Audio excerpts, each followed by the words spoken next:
this feeling for Rotherham United. It's got round the back, and Richard Wood has done it again.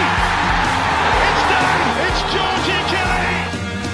Do me a favour, drop me off in Rotherham.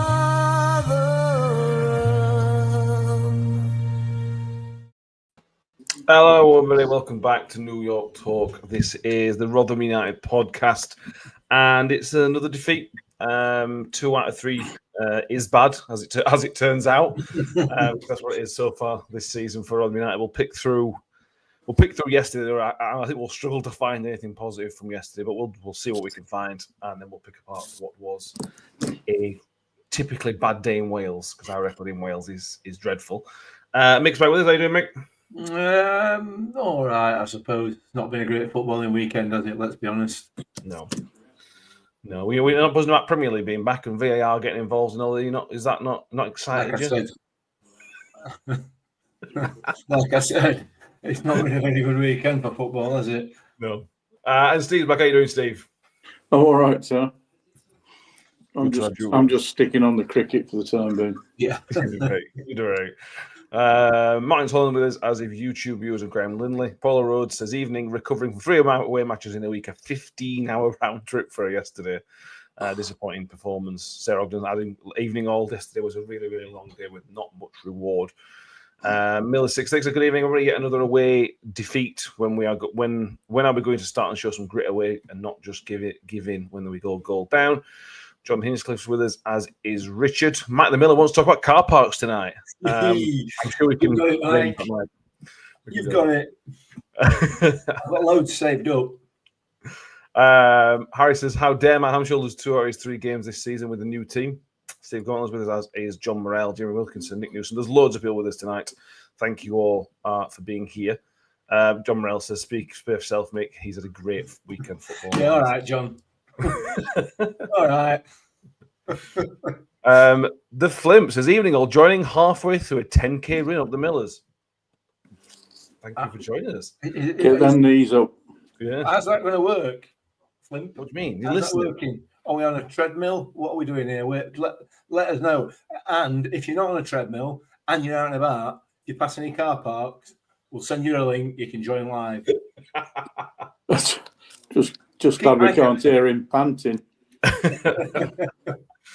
Right, Steve, I'm going to start with you because me and Mick did the instant reaction yesterday with Tom, and we made our feelings pretty well known on that one. How bad did you think yesterday was on what scale of Rotherham United? It was a difficult one yesterday because I only managed technical difficulties with my source of the match, and I only saw from about just before their lad got his yellow card and 2 minutes before he got taken off.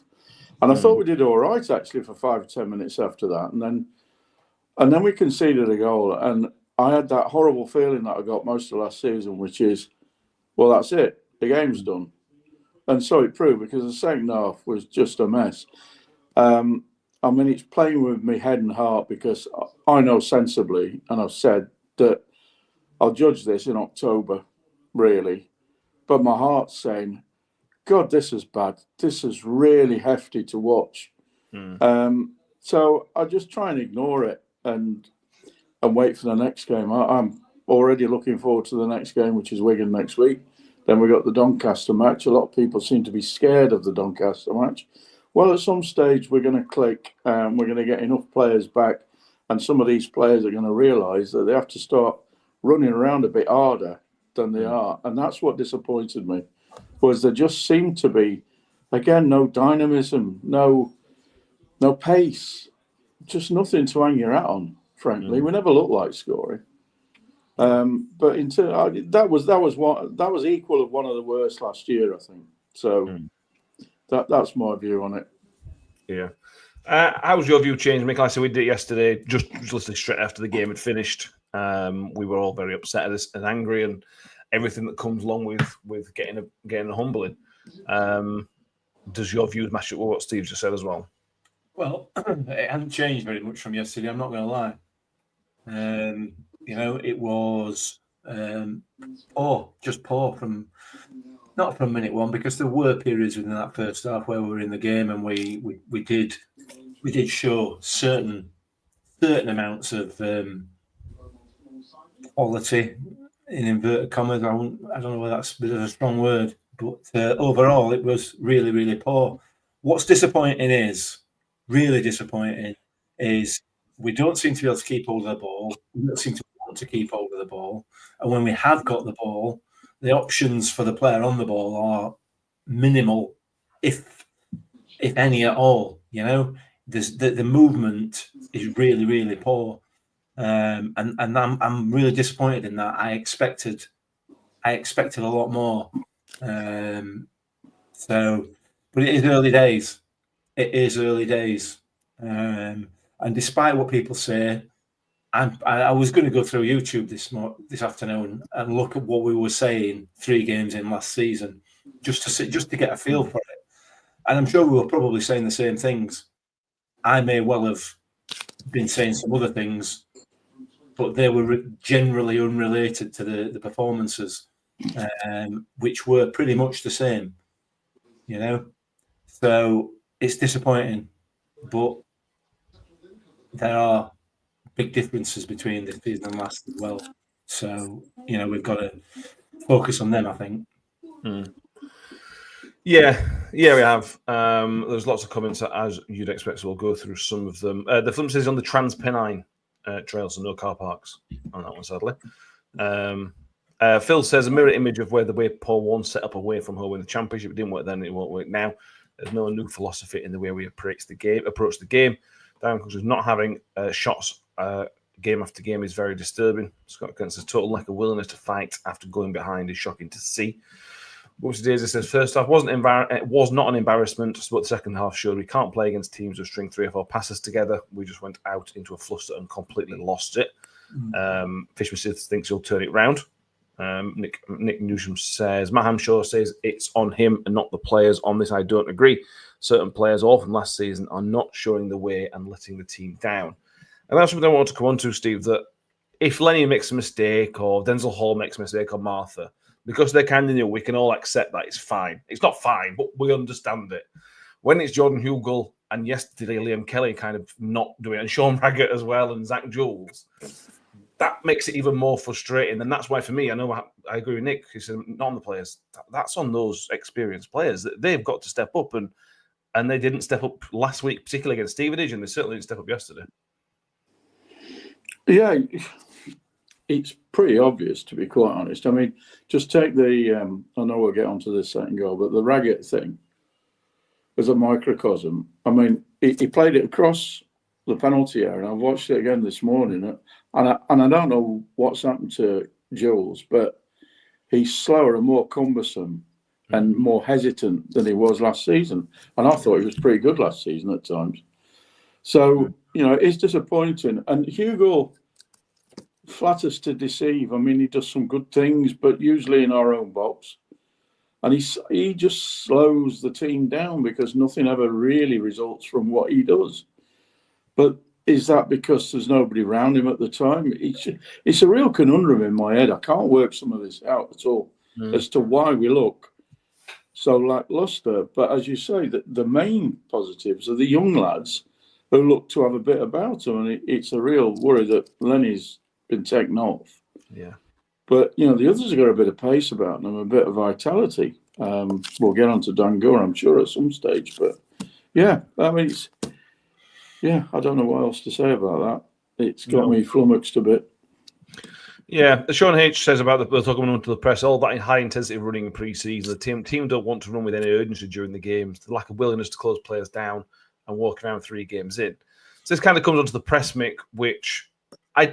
first half, I didn't mind what we were doing at times with the press. We were letting them come onto us a little bit and then pressing at times. But then Sanders, our Estonian friend, put a really good clip up earlier of Liam Kelly pressing higher than Jordan Hugill and things like that. So with now looking with it in hindsight, it was a complete mess because there's no way that Kelly should be starting the press. He shouldn't be anywhere near that area of the pitch when they've got the ball. So that is a real, looking back now and looking back at it, kind of Sanders' analysis, that's maybe even more worried because that was just a mess. Yeah, it was. It was, and you look at the touches on that. If anybody's not seen it, it's worth going on Twitter and just having a look at it. You look at the touches from the midfield players, and they're all virtually all in the centre circle. You know, it's a tactical issue, amongst other things. But tactically, he's not got it right, or the players are not implementing it. And I would argue the senior players, the players down that spine. So your Raggetts, your Kellys, your Hugills, the players down the spine of the team are not performing. Hugill, you know, we'll come on to players, I'm sure, later on. Hugill, it did not impact the game in any way, and I agree wholeheartedly with Steve. You know, as soon as he gets the ball, he slows it down because he takes too many touches. He won't release it early enough. He doesn't see the runs of other players. A lot of the time, they are good runs, and if he saw them and was able to play a quicker pass, it would get us out on the break very, very quickly. In terms of his goal scoring, look, he's not. Paul has just put it in the comments there. He got no service whatsoever in the opposition box, and defended very well. That's not his job. However, you know, he is tracking back and he is defended. So that's a good part of his game. But when it comes to playing the ball to his feet and him holding it up, he can do that. But that's all he does. Yeah. All he does is hold the ball up and holds the game up. And a player of his experience needs to be much better than that, for me anyway. As you said, Liam Kelly yesterday, not really sure what. I don't know whether he was sure what he was supposed to be doing. You know, I thought he was a sitting, holding midfield player who the game would flow through, and he was high up the pitch a lot of the time. Maybe he's trying to impact the game. I don't know, but you know, that's not really where he needs to be. And we'll come on to Sean Raggett in a bit, I'm sure. Yeah, well, I thought Paul Davis summed up quite well with Kelly. What Kelly did left Yearwood massively exposed. He did, yeah. Could then have no impact on the game at all, which he did on Tuesday night. Before we come to goals, John Davis says we are being too negative. We only have one fit forward and disrupted by injuries in every game. 100%. Yes, Steve, you could say that, but at the same time, I said it last week. You've got to call a spade a spade. When it's bad, there are kind of minimums and non-negotiable kind of things, and we didn't see that, and that's what we're kind of saying. We're not saying we're rubbish and we're going to get relegated. What we're saying is yesterday wasn't at the level, even with injuries. It still wasn't at the level it's got to be. Absolutely, and you know, it is early, and that's why I'm finding it a little bit difficult after yesterday. Just the performance yesterday just didn't depress me, but I just thought, Gordon, Benny, what's going off? But I'm still not going to judge this until October, and I still think when you get some players back, I mean, we've got Kean Benson, who I think I saw at Sheffield United, the first half of the Sheffield United friendly, and he looked really decent. He'll get his foot in, you know, so we're missing him. And the guy, Josh Benson, people tucked into him for half an hour against Port Vale, and he's not been seen since. Now, we've got to get some of these players back. Then we might be able to shape a team. Also depends what happens tomorrow and during this week about a forward. But it is very difficult to be positive about a really poor performance. You can be positive about, you know, the context of it, but yesterday was really poor, and that's all you can say about it. You can't dress it up. But I agree, we've got to keep a bit of positivity about us for the future, because we have got some of them young players I really like the look of. I just want something to give me. Sorry, I want something that I can get hold of after a performance. Really, to say, yeah, this is going in the right direction. Yeah, I completely agree. I'll stick with you because I have spoke to make about the goal yesterday. But the first goal, Steve, we mentioned just a few minutes ago that first half wasn't terrible. We restricted them. We did okay things at times. But then to concede a goal like that on the stroke of half time, then that feeds into the second half, doesn't it? It's a soft goal. There's no way to play. It's soft. They didn't look. I mean, all right, I didn't see the first 20 or 25 minutes, whatever it is. They didn't look like scoring. They were playing fancy patterns, and that's what they did during the second half. But that first goal, as soon as it went in, as I said earlier on, I thought we're going to struggle here because we just don't look like scoring. And what the hell was going off at the back post? I really don't know. He virtually had a free header. Reece James got caught under the ball, didn't challenge him, and it was as simple as you get. But, you know, as soon as that happened, I thought, crikey, are we going to get back in here? No, we're not. No, Mick, and this is something we talked about in the past. Well, we talked about it since Paul One left. Rotherham United can't deal with adversity over the past few years. There was the odd occasion last year where we did seem to come back and it felt like we've turned the page. But this season feels like the same. The Port Vale game, when we came under a bit of adversity, we really, really struggled. Stevenage, we really struggled. And as soon as that first goal went in yesterday, you could see the player's head drop. It was obvious to play. And I know it takes time to build that character up. And we've got to give him time. But it's blindingly obvious that the scars of last season are still running deep for some of these players. Or the season before and everything else. For all of us, for us as well, as supporters, you know. Yeah, you're right, I guess. But I think he will turn it around. I'm absolutely confident. I genuinely am. I'm sure that he will get it right. It will take some time. But it's really difficult. It's just really, really tough. And as professional footballers, you know, you go behind. You need to be able to have that underdog mentality and say, right, come on, you know, kind of stuff you attitude, if you like. We are better than this, or whatever it takes. And we just don't seem to have that at the moment. But I think we will. But whether this is just a hangover of 2 or 3 years, I don't know. It shouldn't be really, because the bulk of the squad and the management team are completely different now, you know. But we talked about it in the post-match yesterday. We lost 3-0. 2 of the goals were absolute gifts. And arguably the third should have been dealt with. Because Steve is right, as far as Cardiff City are concerned. In the first half, they were dreadful. They were awful. They couldn't control the ball. There were balls going out left, right, and centre, misplaced. They were getting frustrated, weren't they? They were getting really frustrated. Yeah, exactly. In the second half, we literally allowed them to look like prime Barcelona until they got to the end. Until they got to the 18-yard box. Then it all, as is usual for these teams of this type, with the exception of the second goal, it just fizzled out. They had nothing. But we did nothing at all to disrupt them after that first goal. Nothing at all. And it's just I don't know. It will come right, I'm sure. It will come right. I think you make a good point, Mick, because I think it's really hard for us fans. Because really, what you're talking, 3 years? When did Warney leave? 22, I think. Anyway, 20, we've had, I mean, even under him, we hardly won an away game, frankly, unless it was in League One. But since then, we've barely won away, and we've not really gone on any winning runs at all in 3 years. No. And it really is hard. It's more almost like battle fatigue, I think. And I really think that the guys that went yesterday and the guys that went to Stevenage, they deserve some kind of medal. They're either lunatics or they're just died in a wall. Rotherham fans will go anywhere for the club. And it is, of course, the latter. But well done, everybody who went, because I can't do it anymore.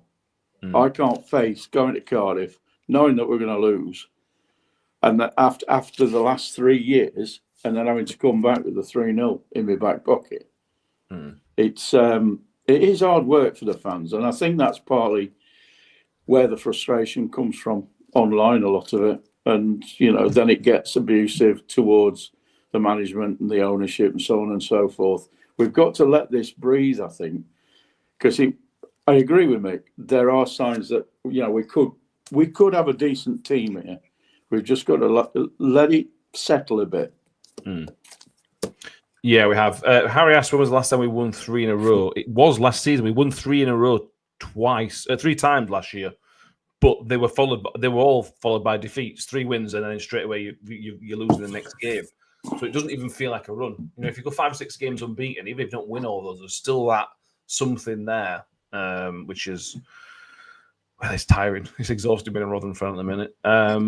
The second goal, Steve, comes from is a great finish. It's the pick of the bunch easily. But the build up to it is, if I was a Cardiff fan, I would say that's a really nice bit of build up and it's really clever and X, Y, and Z. As a Rotherham fan, I'm saying you can't let him do that in box and lay it off on the edge of the box and have a free shot like that. It's just too easy.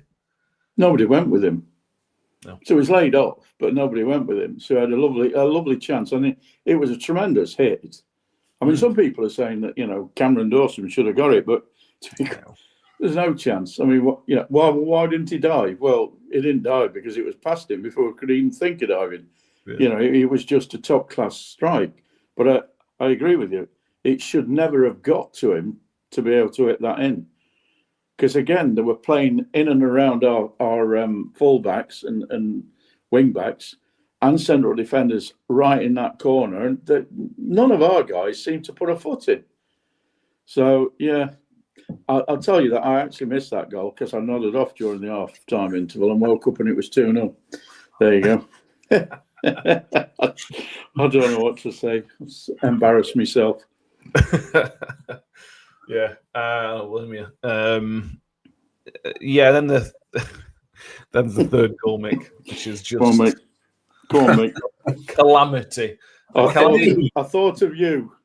Did you? I don't know if you watched it back yet, Mick, but it's just. I don't get it. I don't get it either because we weren't doing that all the game. If we're trying to play out of the back literally all game and then we make a mistake, that's fine. I can kind of accept it. But we didn't do it all game at all. And then he suddenly decides to change his mind and try to play it across the back. And it wasn't a good ball, but Jules has to do better and Reece James has to do better. But I didn't get why he did it at that time. It was just odd. I have no idea. I haven't got anything. I'm not allowed to say anything. My wife's warned me. I'm not allowed to. I'm not allowed to be too critical. I said, listen, we've had the conversation before about what Sean Raggett's strengths and weaknesses are. Let's put it that way. And heading the ball is one of his major strengths. He let himself down at Stevenage, and I'm sure he will be the first to admit that. And I'm not critical of him for that, given the amount of time he's been out. When the ball's in the air, you can almost guarantee that he will win it. And from that point of view, he's an excellent centre-back. Put the ball at his feet, and that is a different kettle of fish altogether. And to me, and it's my opinion only, and I'm not saying this is fact, but to me, he looks amateur at best with the ball at his feet. I genuinely think he struggles. I think he struggles to pass the ball. I think he struggles to not necessarily control it, but certainly when it comes to playing the ball with his feet, he appears extremely uncomfortable, And I've said it before. You watch him, and he's got the ball at his feet. If he's going to pass it, he has to look to see where the ball is before he actually strikes it. Every time, and he did the same this time, and he's played a pass across the face of goal with players pressing, and it was short. It was a dangerous pass for somebody, I hate to say this, with his apparent ability on the ball. I'm trying to be diplomatic because he shouldn't have done it. It was a shocker. Yeah. Zach Jules has to do better. Zach Jules plays alongside him. He knows. He should know. He trains alongside him. He should be able to see what we can see as supporters about his partner's ability on the ball with his feet. He should maybe not expect that ball to be short, but we should not definitely be surprised. And he looked surprised, and he didn't get to it. And then he's got to be helped out by Reece James as well. But didn't it? I've been looking. I saw Jules against Port Vale, and I said to my brother, he looks as though he's bulked up. Mm. He looks a bigger unit than he did last year, but equally he looks less mobile.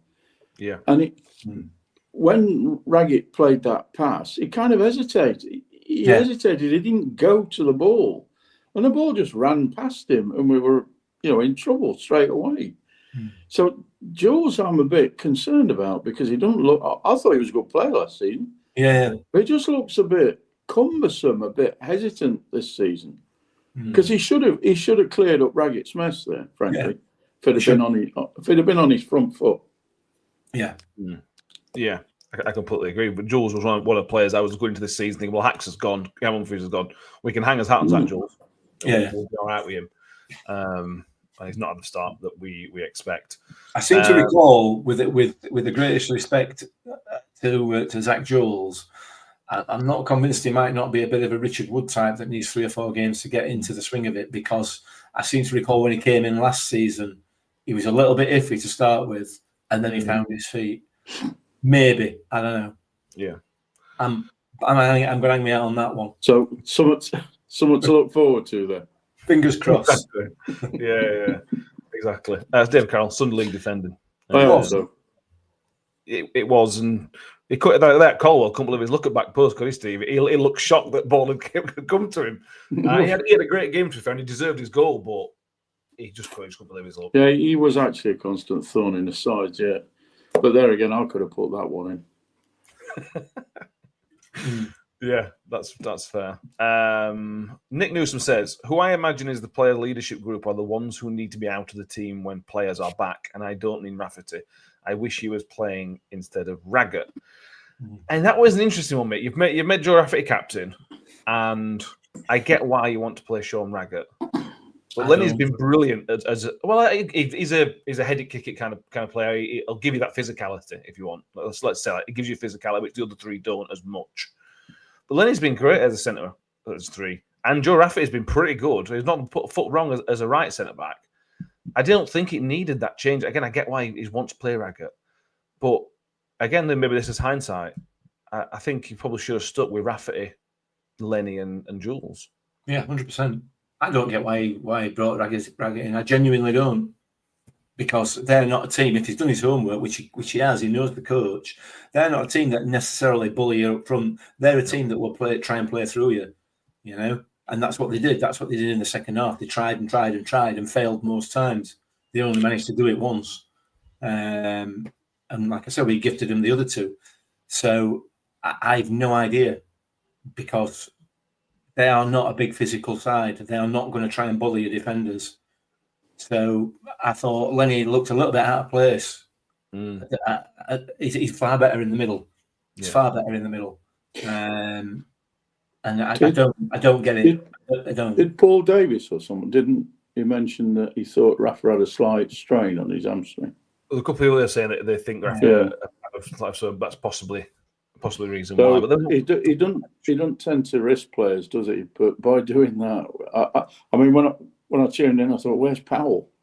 I mean, thankfully his wife's had a baby, but you know, I thought, oh, don't say he's injured as well. Not his hamstring. We missed him and all. He's pulled somewhere, but not his hamstring. Yeah, we missed Powell big time yesterday, I thought. We did.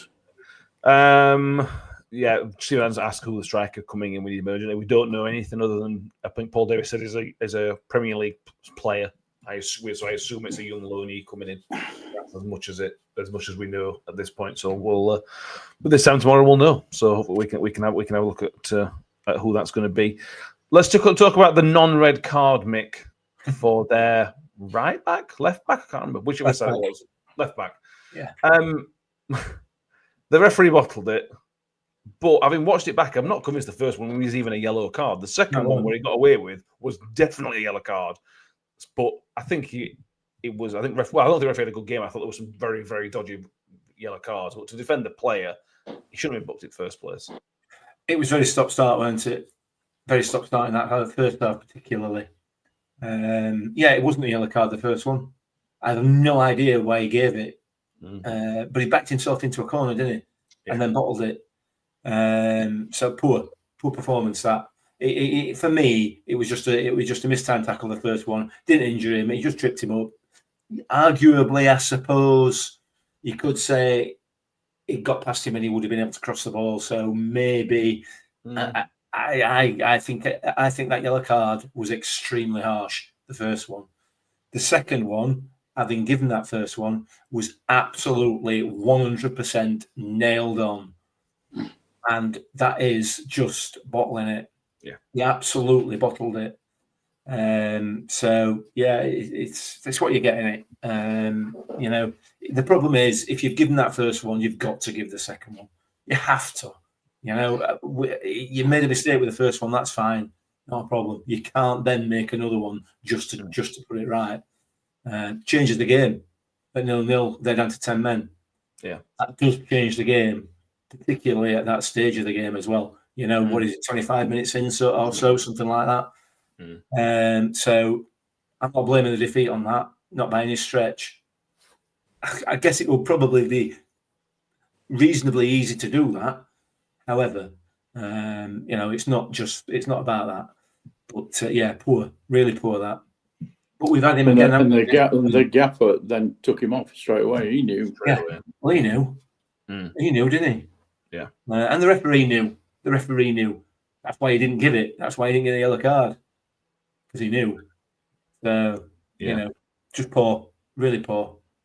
Yeah, and that's 36 minutes. He got substituted off on 36 minutes. Yeah.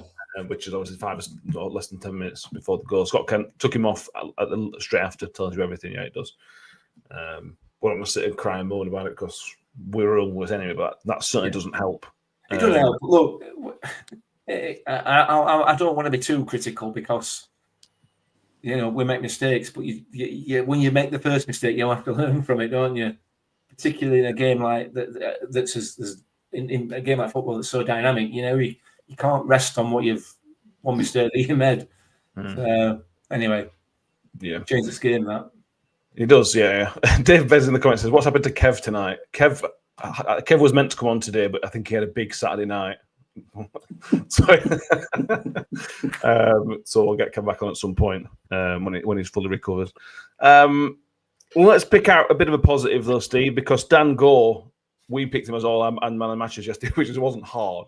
But Dan Gore was somebody who did keep going. He was trying to win the ball back. He was trying to be aggressive. And that's the minimum, and he did the minimum kind of thing, and that's all you can ask for. If some other players that did minimum, we wouldn't have lost 3-0. Exactly. Yeah, well, you know, you're pushing at an open door with me and Dan Gore. I think he's an excellent player, and when we sort of gel together as a team, he's going to be a very, very important player for us. He'll make things happen. And yeah, you're right. He did try. I mean, it was him that kid took down. Yes, it was. And he was trying to. He carried the ball from the corner, pretty much the corner, hadn't he? And was on his way to the halfway line when this guy took him out. But yeah, we just got to look after him and keep his head up, because at the moment it must be difficult for him, as it is probably for the other players as well, to be frank. But yeah, he's going to be an important player for us this season. He really is. So let's hope that we start to improve, because I can imagine by Christmas, if we're not doing very well at all, he might get taken back and put somewhere a bit more positive, let's say. Yeah, I think you're probably right there. I was a little bit concerned with Dangle because I thought Stevenage was very, very poor, and when he came on, but then when he came against Salford, it was a little bit better. But it's this inconsistency of a 20-year-old that we need to kind of accept. But if that's going to be what he does week in, week out, plus a little bit more sometimes, then he is going to be an important player that we need to make sure we keep happy, keep fit, and we'll continue improving. Well, it's like mother as well. There's flashes of excellence. There really is. It's just you've got to get that bit a bit more consistent. Yeah, definitely. 100%. Yeah. Liam Kelly, Mick. I like Liam Kelly. I thought against Port Vale for the first half, I thought it was excellent. But yesterday was this a tactical issue? And let's go back using those hindsight glasses. When you come up against a Cardiff team who want to play football, they're going to try and play through the middle of you. We were one man light in that midfield. And I know Joe Powell wasn't there, and I know Sean McWilliams wasn't there, but we were one man light in midfield. Does that play into Kelly's performance, do you think? Or is this just he's an experienced guy and he should be doing better? I thought you meant when you said we were one man light because Kelly were up top end at pitch. I assume that's what you were talking about. Were we really one man light in there? Yeah, we played a 5-2-3, so you had Martha and Yeah. our forward, Yeah, I and suppose, you yeah. and Kelly. Yeah, arguably we were, but I don't think he had a great game, Liam Kelly, yesterday at all. I don't know why. I can't tell you. You know, the midfield just was the centre of that midfield was ineffective, non-existent really. There were no point in being there. We just didn't. We bypassed them a lot of the time as well. I don't know is the answer. I like Liam Kelly a lot. He's a quality footballer. You've got to play to his strengths, haven't you? You've got to give him the ball to his feet and let him try and dictate the play. But in order for him to do that, there's got to be some movement. You know, he's got to. If he gets the ball at his feet, sitting in front of that defence, he's got to have some options. Yeah. And that again, if he's not getting that, he's going to have to alter the way he's playing, arguably, and maybe that's what happened yesterday. I don't know. Yeah, I mean, maybe he did miss Powell. It's the first time Powell hasn't played. Yeah, since he joined the club. Yeah, and Powell wasn't there to work round him, do the dirty bit, carry the ball. Kelly can just give him the ball and he'll do something with it. But yeah, I think Kelly summed up the whole performance really from when I started watching it, which was just a bit of a mess. Nobody seemed to know what they were supposed to do, and then we couldn't get the ball because they just kept it all the time. Yeah. We didn't make many efforts to get the ball in that final 15. No, you're right. No, we signed. We signed to make sure it didn't go 6-0, didn't we? Let's be fair. Yeah. By many, I meant any. None. That's Not none. all. It was not. I mean, if you watch that game back again for the last 20 minutes, I would argue we did not make any attempt at any point in those 20 minutes to challenge for the ball. We can't have done. I can't remember any. You know, but I think that was almost by design, though. Well, maybe. Because I don't know. If we continue to have a bit of aggression and push a little bit, they pick us off even more, and it becomes a massive event. 3-0, bad result, but not terrible. Yeah, yeah, all right. Yeah, you could say that, but that's not really the attitude, is it? No, that's not the attitude that we want, and it's not the attitude I expected from Matt Amshaw's team. So again, maybe that's something else that needs to be addressed. But you might as well lose 6-0 as 3, you know, because they were a team that we didn't test at the back. No, and when we did test them and run at them, they looked shaky. Because they got a young defence, we didn't give them anything at all to worry about. So we need to be better. Absolutely need to be better. Yeah, and how many times have we played teams at League One level and sometimes Championship level, and they try to play the ball out, and you just press them. Press them, and the MK Dons. How many times have we played MK Dons and they fell to pieces? And Sheffield United when they tried doing it under David Weir briefly. If you just press these teams. The League One players, they're not really good unless you're Birmingham City. They aren't good enough to do what you're asking them to do. So you need to put them under pressure. And we just, like I say, we just didn't do that. Well, we didn't because a lot of teams do that to us. Yeah, and that's when we fall apart. Yeah, it is. I mean, most teams do when they're being pressed. I mean, you know, I was watching Ipswich Southampton for half an hour earlier on, and there was so much pressing on it. It was brilliant to watch. And Southampton collapsed in the first 5 minutes.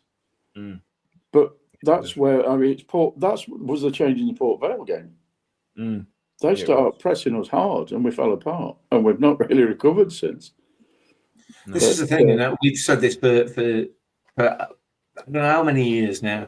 You know, there aren't any teams in this league. Cardiff certainly aren't one of them, or in the Championship, arguably, who are capable of playing the ball about for long enough on the back. They are not good enough.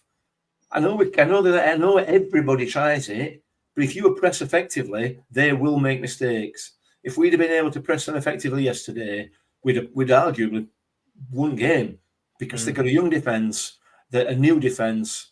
As soon as they start coming under pressure, we would have nailed them definitely. You know, a Paul Warne team at its height, yeah, we nailed them yesterday 100%. Yeah, I agree. Because we were on the front foot, we were relentless and we were aggressive, and that's what I was expecting from Matt Hampshire. And I'm sure over time that's probably what we will get. But at the moment, as soon as we go behind, that's it. You know, the heads have dropped and the confidence has gone, and it was only one-way traffic. We have to be more aggressive. Yeah, we do. The shows we're talking about the press. When they mentioned then about Paul Warren's, the peak of Paul Warren's team, the press was relentless. It took a long time for that to get implemented. The press doesn't come overnight. It doesn't come over 3-4 games. Or an organised press is a lot of work. So and it's a young coach with young coaches. So you know, it's a lot of work. But like I said, at almost any level outside the top 6 or 7 in the Premier League, it's hugely, hugely effective. So, and at outer level, you know, it's absolutely the way to go, in my opinion, in my non-football coaching qualifications opinion. You've got level 1, haven't you? I've got level 1 actually, so I'm a football coach. I'm a qualified coach. You I are. know pressing's the way forward. I'm going to ring Hampshire tomorrow. Tell him. Yeah. I'm not going to ring him. I'm going around Wood. Go around Wood. Just turn up. Yeah. Turn up with a whiteboard, and you'll just let you straight in. I need some of them little smarty things to stick on it, though, don't I? Yeah. Will a ceramics technology diploma do it? I don't know what that is. Yeah. Yeah, I can solidify the back four.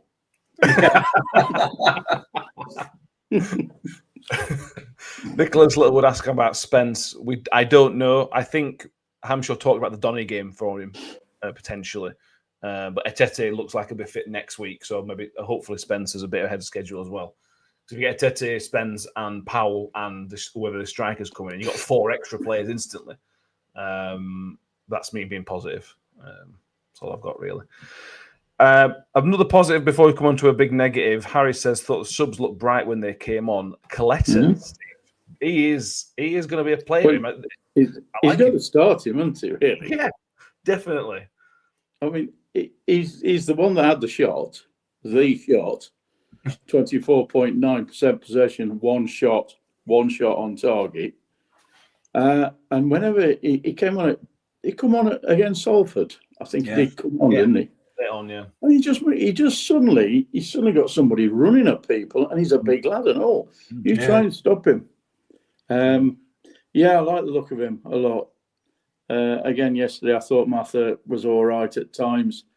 Again, on a losing track, unfortunately. But yeah, I'm quite. I'm not going to get excited, but I like Marvin Coletta. There you go. You can clip it. I agree. And also, I mean, not only do I like Coletta, it also allows Hall to be it's not necessarily you signed him for, but you can then have Hall if you want as your right centre back as well. But because then he's still got forward, Hall still got a little bit forward in that right centre back role, so it maybe adds a bit more balance to our right side. Rafferty doesn't get forwards; it allows a bit of an overlap if you do play Coletta and Hall. Yeah, 100%. I like Coletta a lot. I've got him in my list for pre-season predictions, and I'm comfortable with that one. I'm comfortable that selection will come true. He looks a promising player. A lot of them do, which is despite what the social media moaners are saying. Well, you wouldn't be saying this last season. You weren't saying this last season. That's the difference. Martha, Coletta, Lenny, players like that are the difference between last season and this. And there are more. You know, I think Year was looking promising. Denzel Hall looks promising. The players that we brought in are young, keen, hungry. You know, they just need coaching properly, and I think that will happen. So there is a massive difference, despite the fact that the performances, arguably, are not much different at the moment. I believe that there will be. Yeah, it's the experienced players that are hurting us at the minute, to be honest. Yeah, absolutely. Which brings us nicely onto Jordan Hugill, Steve. Please. I'm so desperate for him to do well. Mainly because he always got at minute, and we're paying him a lot of money wage-wise. And I think yesterday was a game designed for a good target man. You hold it up, you can lay it off, you can win the headers, this, that, and the other. It was made for a Jordan Hugill type player, and he just never once looked like he was going to be anything positive in an attacking sense. It was just bad. He's just slow. There's nothing quick about him in what he does. And, as I said earlier on, he actually, I agree with Mick, he contributes in our box. He defends okay. But then when you watch him up front, he's pretty much never in the penalty area. No. He's generally on the edge of the centre circle probably within about 10 yards. And he's always got his back to a centre back. And he tries to run past people and he can't do it because he's slow. And I have a problem with him because, like you, I'm desperate for him to do well because I know he's worked his knackers off, excuse my French, during the summer. But he's never going to score the goals that we need. We need somebody.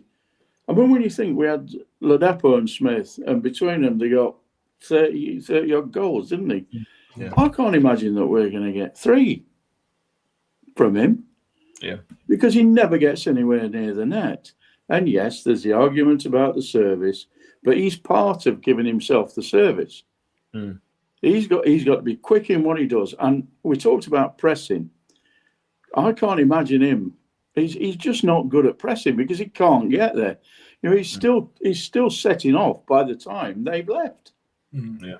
So I'm sorry, I sound as though I'm having a right moan here, but he's frustrating me badly because I want him to do well. Like you, he's all we've got, but I also want him to do it for himself. So I don't know. Yeah, Fisherman Sid says he's finished. It's time to move on. We have the new generation now. He can't move on. He's under contract for till next summer. Nobody's if the wages are rumored to be true, then nobody's going to take him off his hands. So we've got him. So you may as well try and make the best of it. And I think that's what Matt Shaw's trying to do. But yeah, Mick, we were talking about yesterday's reaction, but I still think back to that chance where he could have just played Denzel Hall in. It was just needed a tidy little pass inside, and Denzel Hall broke through. We broke through the line. It was there, and he let it run through to nobody. And that little pass is where experience should come in. Do you know if that came across to somebody, this young striker we're going to sign tomorrow, and he didn't do it? He's a young striker. It's just a tidy little pass, and that probably because he was through. It probably puts you 1-0 up. And getting the game's a different thing. It was just little things like that which he should be better at because of his experience. 100%, and he knows better than that. You've got a simple pass inside, or that you can actually see that's there right in front of you, or a hopeful dummy that somebody might be behind you. You don't take it there. His confidence arguably is shot. He is slow, like Steve says, and not only that. The problem we've got is that, if he's holding the ball up, and I said this earlier on in the podcast, when he gets to hold the ball up, that's exactly what he does. And he not only holds the ball up, he holds play up because he does not release the ball anywhere near quickly enough. There's a number of times you sit there, and particularly when you see it on TV and not in the stadium, you can see that the other passes are on. Yeah. But his head's not up. He's not looking. And he's not seeing what's happening in his peripheral vision as a really, really good striker would do.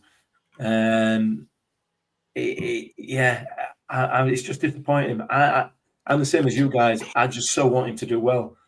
I feel he was really, really badly treated last season, and I think he's now got an opportunity to prove the people who treated him badly wrong, and unfortunately, he's not doing that at the moment for whatever the reason is. I don't know. I'm disappointed. I'm just disappointed, not in him, but just disappointed overall and disappointed for him. There's going to be a level of missing Nombe, I think, with him as well, because Nombe, against Port Vale, he pulled him forward because of what Nombe did. Yeah, but Nombe's not there anymore, so he's. And a couple of times in the first half at Port Vale, he was facing their goal. But you don't see that now because Nombe, the whole play tends to be further back. Yeah. It's just so frustrating. And He's against experienced Liverpool, he enough went to do off, that. didn't he? And, sorry. Sorry, mate. Sorry, I was saying he's experienced enough to have played under those circumstances before, isn't he? And you would have But he thought. can't. Yeah, I don't think he can do it physically now. No, probably not. No. I don't think so. Just looking at, I thought he might be slightly different this season, but it's the same turgid stuff you get from him. Yeah, it is. Nick Newsom says we could pay him off like Johnson Clark Harris. The difference was then that Clark Harris had another move lined up. I don't think Hugill wants to go sit on the scrap heap for 6 months and nobody pick him up. No. So there would need to be another deal lined up. For me, it's still a useful player for us. Well, it's what he's always got, so it's definitely useful. Whether he was all we've got or not, whether he is all we've got or not, I think he's still got he's got some mileage in him. But he needs to be played or play differently. I'm not sure which it is. Yeah. Mike says Matt Hampshire was hinting in the post-match yesterday. Some players he's inherited that he wish he hadn't. Hugill's one of them, I guess. I didn't like that. To add some consistency to what we said last year about Steve Evans, because Steve Evans said exactly the same thing last year and we called him out for it. I didn't like what he was intimating about. Like, they are players. They are here whether you like it or not. When they're gone, maybe talk about it. But I didn't like his post-match full stop. I thought he's obviously downbeat and negative, and I get that. But it was poor, I thought. But again, he's learning. I'm not going to dig him out too much. It's not end of world, but just for some consistency, I felt like we needed to call that bit out.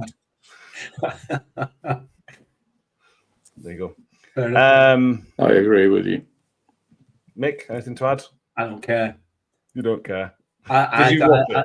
Listen, I love him. I think he's absolutely fine, and I agree with everything that he says because of who he's not. Clip that, put it out on Twitter. Excellent. No context, Mick. I don't care. I've ticked everything off my list. Is there anything else we want to talk about from the game yesterday, or any bigger picture stuff we want to mention? Let's cross our fingers that what we're going to get this week, striker-wise, is someone who's got a bit of pace about them and can hit the net. That's all I ask, because you've got to have a spark that ignites the team. So I just hope that's all I am. I mean, if we get a really young lad like we did that guy from Forest last year, that's neither going to be no use in their ornament, really. But it depends what I'm sure does with them. So I don't know. I can't prejudge. I haven't a clue who he's bringing in, but I just hope it's a forward that can ignite something up front and it can play to him. That's all I hope. Listen, if it's of the quality of the players that they brought in so far, it'll be fine. I'll be fine with it. We know, and we've said it, and we're kind of banging the drum again.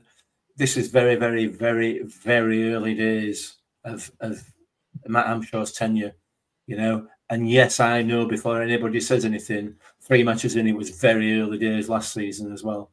And we were saying the same things. We've got to give it time. Come October, let's see where we are. Yeah. Major difference this season is the players that we brought in.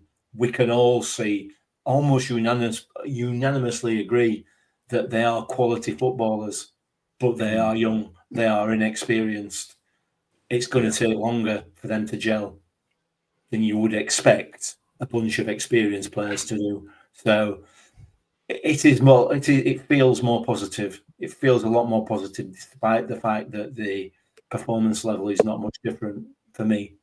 Yeah, I've done a bit of research, so I'm going to use it because we don't often do research. But listening in patience, Crystal Palace manager Oliver Glasner came in at the end of the season before last, much like Matt Hampshire did, came in late in the season and had a positive impact and had almost 50%, over 50% win ratio. The following season, he didn't win any of the opening 8 games, and there was question marks about him. He went on to win the FA Cup that season. So it's about having patience and trying to stick with the team, and which obviously what Crystal Palace did, and they. There's a number of examples like that, but that's just the one I thought of today while watching the Palace game. Just have that patience. If it doesn't pay off, it doesn't pay off, and we'll move on at some point in the next 12 months. But I think there are some positives. There are enough positives for me to look forward. And if anybody's questioning it, suggesting sacking a manager 3 games into a season, I don't think anybody is there? No, anyway. are they? Well, Yeah, there's been a couple on. Oh, shut up. I mean, let's face it. If you sack Amshaw, where do you go? We'll end up in League Two. It's not going to happen. We've got to stay. He's created a new team behind him. He's created a new team in front of him. He's a new manager. Let's go with it. Admittedly, it's pretty poor at the minute. And then, as I said earlier, in the context of the preceding 2 years, we do need something to get happy about. But we might have to just put a big boy pants on and girl pants and just wait and wait and wait. And it'll come. I agree with Mick. I think this will come. You know, it might not be playoffs and promotion, but it'll be winning more games than we lose. And from where we are and where we've been, I think that's a good hope at the minute. Yeah, absolutely is. Jimmy looks at it can't be hard. I assume it's hard to gel a squad with changes all the time. That's enforced. Absolutely right. Yeah, I think Nick Newson's made a list of so-called plans. I think you've got too much time on your hands, mate. Brilliant, Nick. You're not going to send boys around, are you? Fantastic. What are you going to do? What are you going to do with that list? when we went league in May, he's going to bring the list out and yeah. I like it, Nick. Yeah, there we go. Anything else, fellas? Just a quick mention about Morecambe. It looks as though Morecambe have been saved. And again, on the list of, be careful what you wish for. They've been. I think they've signed an agreement with Punjabi Warriors, and they're saved. And their first match will be next Saturday. They've just got to. I think the National League have just got to see the documents. So I just thought I'd mention that because that is fantastic news. It is. Absolutely is. I think everybody was fearing the worst about 10 days ago, sometime, whenever it was. So for them to be kind of saved and that owner got rid of, I think that's, I agree completely. It's great news. John Fellow says it wasn't all bad. The breakfast at Novotel Cardiff was great and the car park was brilliant. Nice wide spaces. Nice wide spaces. I go to Cardiff reasonably often because my daughter lives there. So Novotel, I'll bear that in mind and we'll do a quick update on the car park situation at Cardiff Novotel next time I go. Thanks for that, John. Thanks for the pointing in the right direction. Just wait till September when Mick's doing a podcast from a car park in Mexico. I can't wait. Yeah. It's going to be great. It's going to be good fun. Might be a rooftop in Mexico. And with the view of many, many car parks. Yes. Yeah. Absolutely. Yeah. Paula Rhodes says we got stick from some fans yesterday for clapping the team off. I mean, just madness for the people not Paula and clapping your team off because you're the team that you support. The people are getting upset. There's been a few reports of people arguing the last couple of weeks, and stop arguing, guys. Come on, stop it. Right. Knock it on Ed. We're having mid an hour again. We're doing really short episodes recently. That's how bad things are at the minute. We're just not filling the time. But you're not going to be popular with some people who enjoy their full hour Sunday evening watching the rant. And do a live rant along. yeah, exactly. We can do that. Nick, +2? No, mate. Just give me a subject. No. Let Kev lead it when he's hungover. Miller 66 wants to the Premier Inn at Cardiff Bay was very, very good. It was mint. So yeah, I stayed at Premier Inn at Cardiff, and that's really poor. Which there's loads of different ones. I've stopped at a good one and a bad one. Well, yeah, there you go. Anyway, David Tracy, at least the 18s are top of the table. Duncan with another goal. Duncan's playing. We might see him. Certainly, they've announced the cup games, haven't they, for the Virtue Trophy. That's going to September. While we're recording, announced the ticket prices for the Barnsley game, £15 for adults, and then obviously concessions along with it. So, see if anybody goes to that game. That's a week on Tuesday. Don't just skip over concessions like that, Matt, because you're not a concession. Steve and I might be interested. Problem is it 60 or is it 65? Well, exactly. 65. So neither me nor you qualify. Juveniles are good though. Under 19's a £5, under 14's £3. I think that's really good. What would a concession have been? Tenner. Still not cheap enough. No. Not under current circumstances. Not on my pension that I haven't got yet. So we'll 2,500 have given us that one. So let's see how many we take to that one. 800, I reckon. 800. I don't think we'll make 1,000. But we'll see.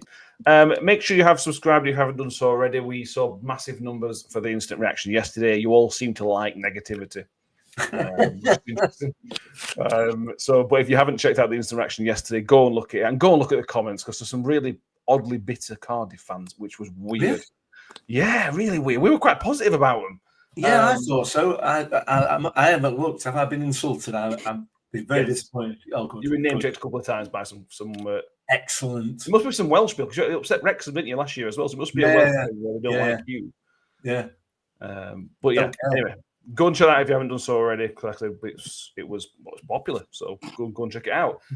Please do subscribe if you haven't done so already. Give this video a thumbs up as well, and give the instant reaction a thumbs up if you've enjoyed it as well. We will be back on Thursday because there's no midweek game. Of course, that's been postponed. So we're back on Thursday evening for the preview of Wigan Athletic on Saturday. That's the early kickoff. So we'll see you Thursday. For that one, if you're listening iTunes, Spotify, 5-star rating or follow, subscribe, whatever it allows you to, wherever you are listening. Mick, thank you very much. Steve. Sorry, I was just noting down the Cardiff comments for a rainy day. They're